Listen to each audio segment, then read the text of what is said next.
We have a lot to cover. I want to spend about an hour on Plato's Allegory of the Cave, and then I want to spend 20 to 30 minutes on writing.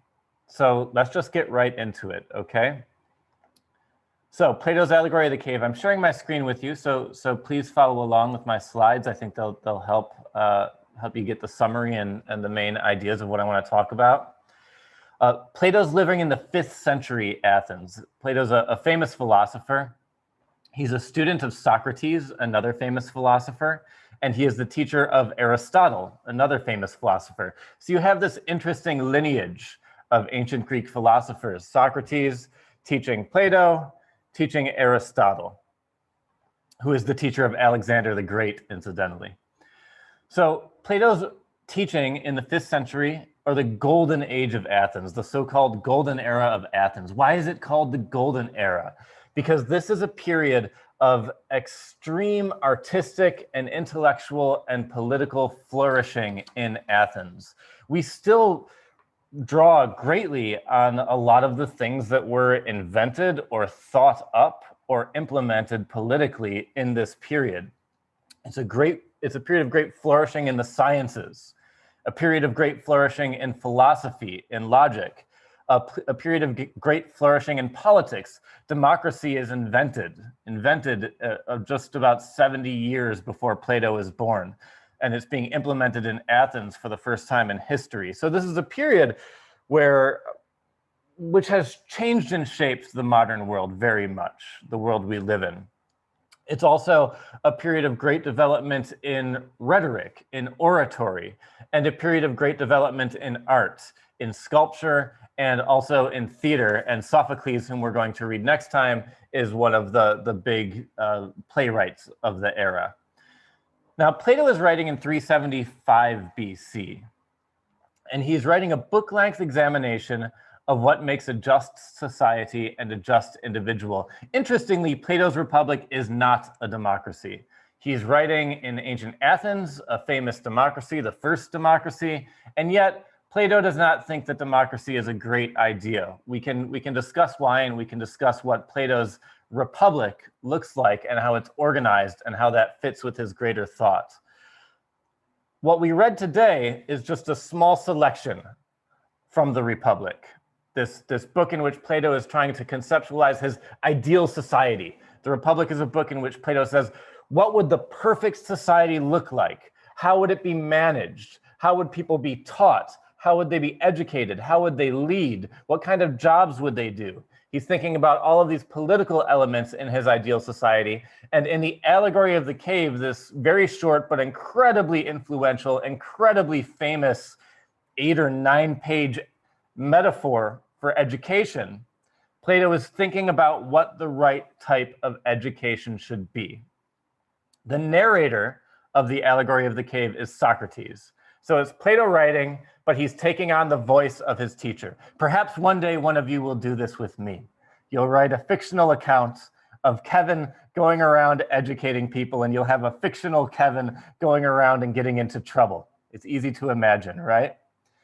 Plato's doing just that. He's thinking about his teacher, Socrates, and actually we have no writing from Socrates. Socrates never wrote a word himself. Every piece of writing that we have is a writing by Plato about his teacher, Socrates. And Plato has his teacher, Socrates, speak in the first person and narrate the story and essentially engage in a conversation with Plato's brother, Glaucon. And in this conversation, Socrates is asking Glaucon questions and trying to figure out what is the right type of education? What does education look like? What does education look like in society? Now, we include this book and this passage because here we find one of the cornerstones of the humanities, one of the major elements which has shaped the way we approach education today, the way we approach education in Fulbright and indeed in this very classroom. So let's try to figure out what education looks like for Plato and Socrates, what it looks like in this famous allegory. And ultimately, we're going to be asking how Plato conceives of epistemology. Remember this big word. Epistemology is the study of knowledge, how we get it, how we use it, how it should be used, how it should be acquired or obtained, and just what knowledge is worth having in the first place. So these are the questions that Plato is asking in his allegory of the cave, in this metaphorical story. And the basic allegory, Plato says, is an analogy for our education or lack of it. What happens in the allegory of the cave? What does it look like, this education? It looks something like this. Plato suggests that we are all, if you can see my mouse, right, pointing on my screen. We are all these prisoners here. This is all of us. We are all raised like this, and we're raised looking at shadows on the wall, and we think those shadows are real. And then perhaps one of us gets free and walks over here. And we see that the shadows themselves are not real, that the shadows are images of representations of things like this horse or these other animals. And then we continue out of the cave and we realize that it's a fire that's casting the shadows. And we go on and we exit the cave and we get out of the cave and our eyes are blinded. We can't see anything. We've been in a cave our whole lives. And we look down because our eyes are blinded. We look down and we look into the water and we see a reflection of a tree and we think it's the real tree. But then we learn, no, it's just a reflection. And we see the real tree. And we see the sun. We see a reflection of the sun. And we think it's the real sun. And then as our eyes adjust, we realize, no, it's not the real sun. And we look up and finally, we see the real sun. This is the allegory of the cave. I want to pose these questions to you, and I'm going to put you in breakout rooms to discuss them with each other. And then we'll come out and we'll discuss as a group, okay? Because this is a big class and it's hard for everyone to talk. And yet it's very, very important for you to ask questions and practice asking questions, practice vocalizing them, practice saying them out loud, practice figuring out what your questions are and then articulating them, and practice discussing with your classmates. That's an important part of education in general and in Fulbright and in this humanities class. So we're going to try to incorporate more and more discussions, and we'll use breakout rooms so that everyone has a chance to talk. And then we'll come back and we'll all talk as a group about the things that you discuss in your breakout rooms, okay? So these are the questions that I want to ask. I want to ask, for Plato, what knowledge is worth having, and how in his allegory does he represent true knowledge? He represents it as knowledge of the sun, right? True knowledge is knowledge of the sun within the metaphorical construction of his allegory. But what does that mean?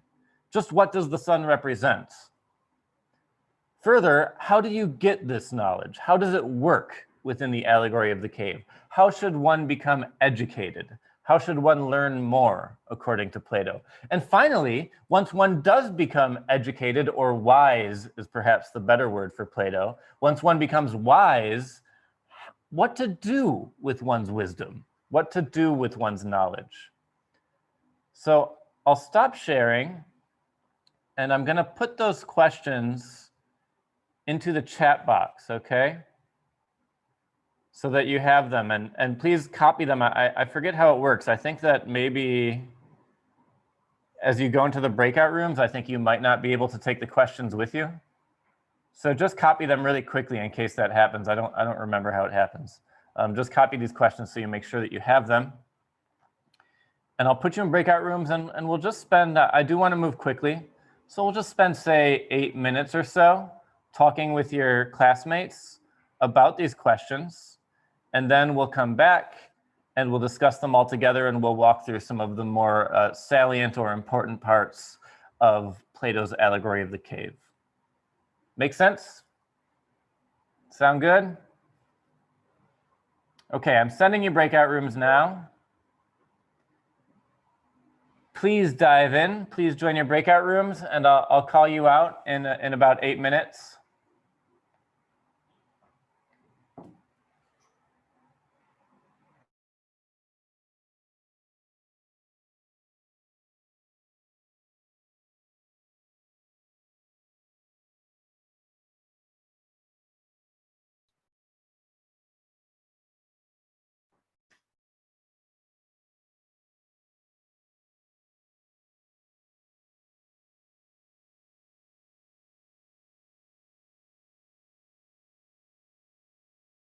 Hi.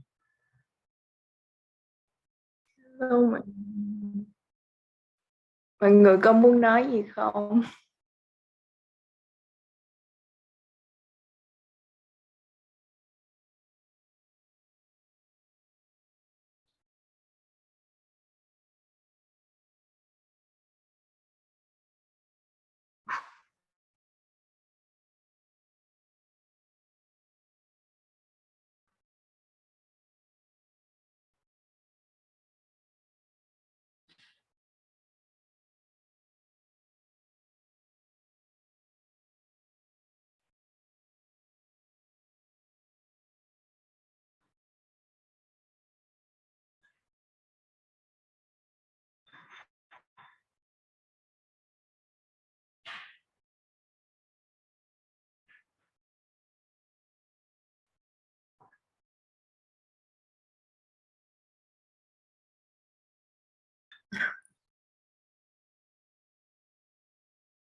Mọi người có ý kiến gì cho câu đầu tiên không?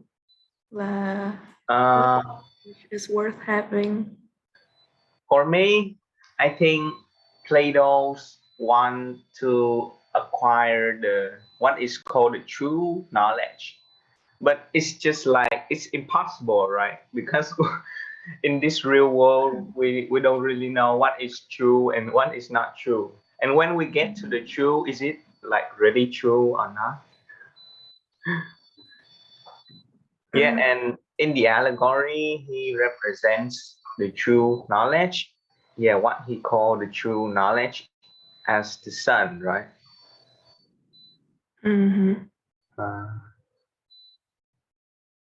Final truth. What is the significance of this? What does the sun represent here? It's just like nguồn sáng, the khởi đầu of everything. Yeah, that's my opinion.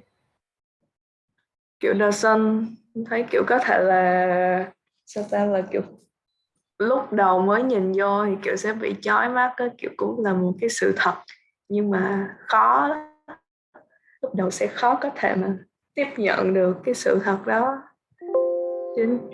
Yeah, because kiểu như mình mới từ dưới hang, theo như ở trong chuyện mình mới từ dưới hang lên, mắt không có quen cái ánh sáng, nó giống như lúc mà mình thay đổi đi suy nghĩ về một cái điều gì đó.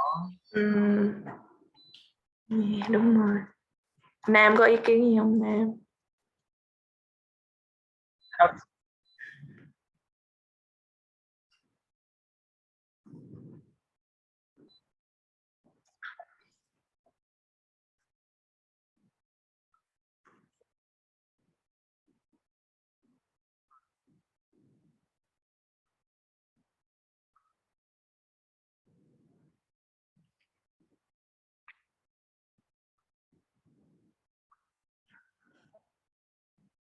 Yeah.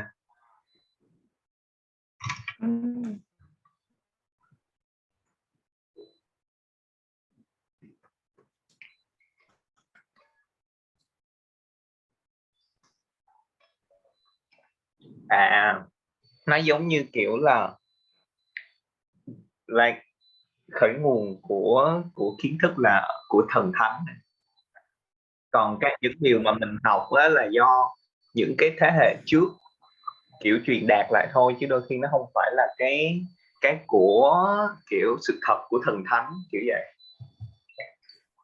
right?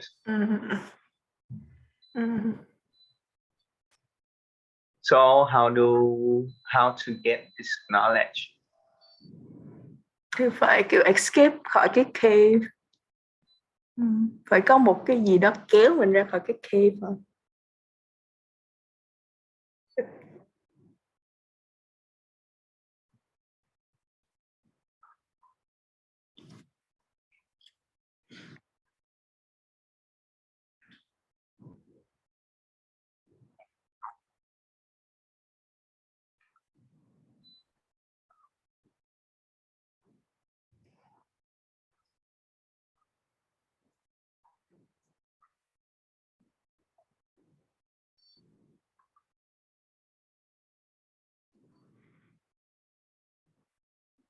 Yeah.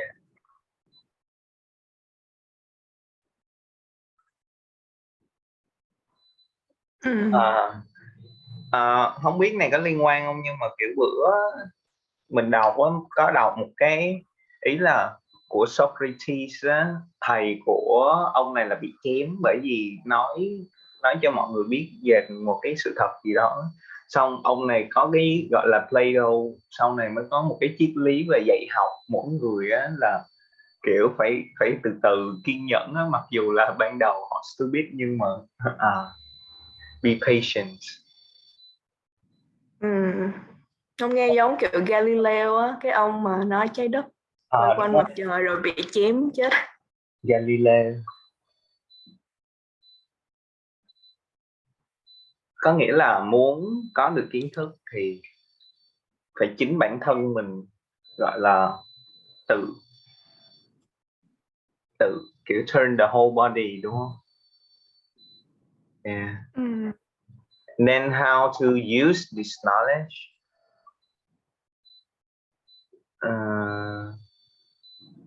I have no idea about this one.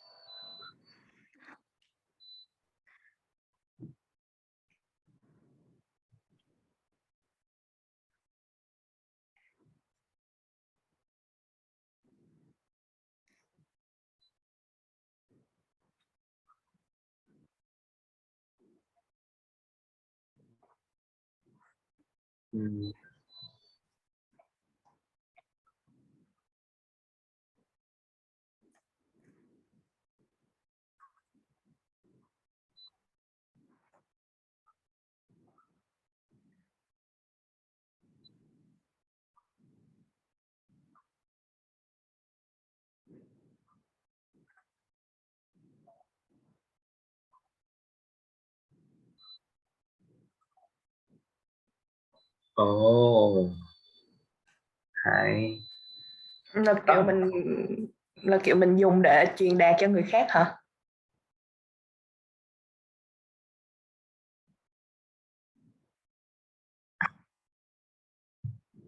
Ừ.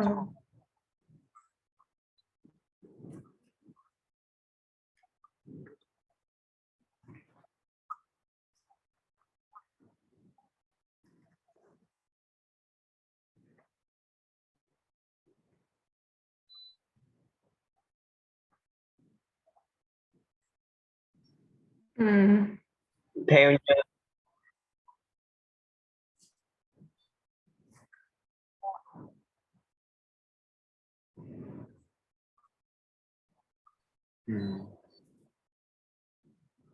ý của bạn Nam ở đây á, có nghĩa là mình chỉ có hướng, kiểu mình quay họ về thôi, còn cái việc mà họ tự đi tới sự thật, họ tự đi tìm tới knowledge là phải tự họ muốn thì mới yeah.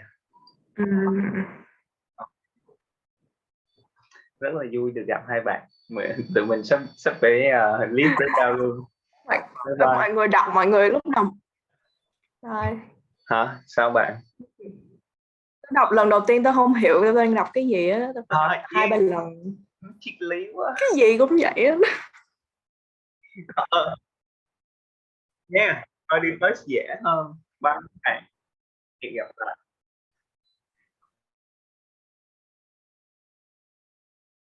Thailand.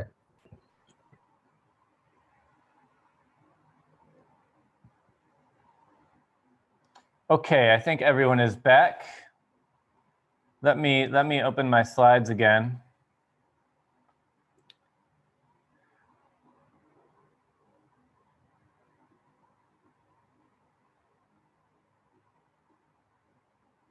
Okay, so let's just go through these questions one by one, and let's use them to guide our reading and our understanding of Plato. So again, for Plato, we see that there are stages of knowledge, right? As the prisoner in the cave is moving from watching shadows to watching human statuettes, animals, representations of real things, to watching reflections in water, to looking at the thing in itself, the sun. And what can we make of this? What do you think? What are some of your thoughts? What is Plato saying about knowledge, wisdom, the quality of knowledge. What does the sun represent, do you think?